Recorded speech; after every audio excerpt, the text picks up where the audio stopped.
Oh, what?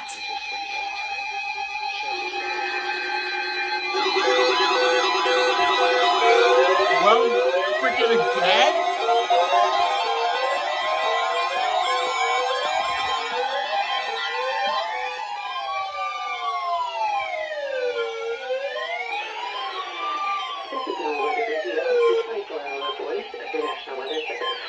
The preceding signal was a test of the public warning alarm for transmitters in the Florida listening area. This is NOAA weather radio station. This was also a test of the same system, a specific area message encoder.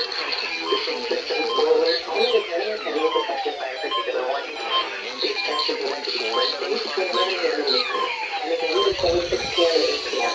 unless severe weather threatens. This concludes the weekly test. We now return to regular programming.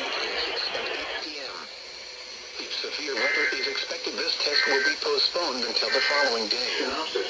Atlantic high Gulf pressure Stream will enter 6 technology.